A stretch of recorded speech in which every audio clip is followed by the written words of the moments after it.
ભાવનગર શહેરમાં સરદાર diamond bourse દ્વારા ખોડલધામના chairman Nareshbhai પટેલના જન્મદિવસ નિમિત્તે મહારક્તદાન યજ્ઞ કાર્યક્રમનું આયોજન કરવામાં આવ્યું હતું। ભાવનગર શહેરના નિર્મળનગર ખાતે આવેલા સરદાર ડાયમંડ બુર્સ ખાતે મહારક્તદાન કાર્યક્રમનું આયોજન કરાયું હતું।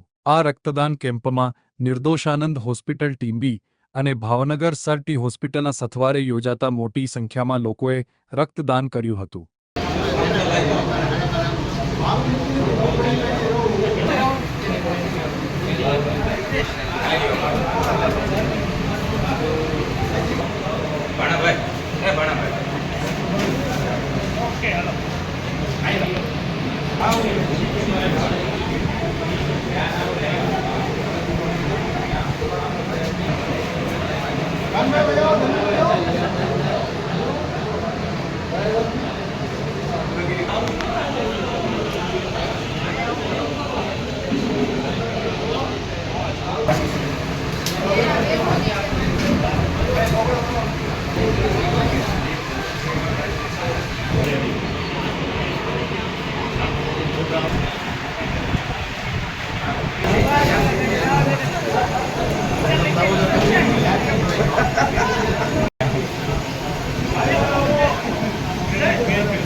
હું રાજુભાઈ રાબડિયા ખોડલધામ જિલ્લા સમિતિ ભાવનગર દ્વારા આજે કાગવડના પ્રણેતા લેવા પટેલ સમાજને એક કરવાનું જેની નેક કામ કર્યું છે એવા આદરણીય નરેશભાઈ પટેલના જન્મદિવસની ઉજવણીના ભાગરૂપે આ નરેશભાઈ પટેલનો 61મો જન્મદિવસ છે ત્યારે ભાવનગર મહાનગરની અંદર બ્લડ ડોનેશન કેમ્પનું આયોજન કરવામાં આવ્યું છે ખોડલધામ જિલ્લા સમિતિ દ્વારા।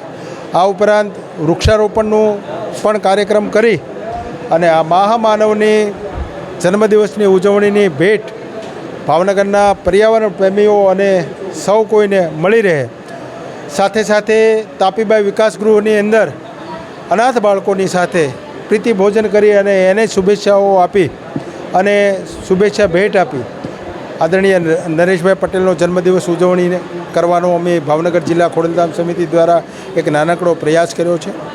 આ સમગ્ર કાર્યક્રમને સફળ બનાવવા આદરણીય અમારા ખોડલધામના ટ્રસ્ટી રમેશભાઈ મહેન્દ્રપરા, આદરણીય વીડી પટેલ, આદરણીય રસિકભાઈ ઝાલાવાડિયા, આ સંસ્થા સરદાર પટેલ સ્નાતક મિત્ર મંડળના પ્રમુખ આર.કે. મિયાણી, ખોડલધામ જિલ્લા કન્વીનર આદરણીય વિશાલભાઈ ધામેલિયા, સૌ ટીમ સાથે, શહેર કન્વીનર મહેશભાઈ કાકડિયા, સૌ ટીમ સાથે આજે ખોડલધામ જિલ્લા સમિતિ દ્વારા આ બ્લડ ડોનેશન કેમ્પ કરી સંવેદનાઓ સાથે જન્મદિવસની ઉજવણી કરી રહ્યા છે।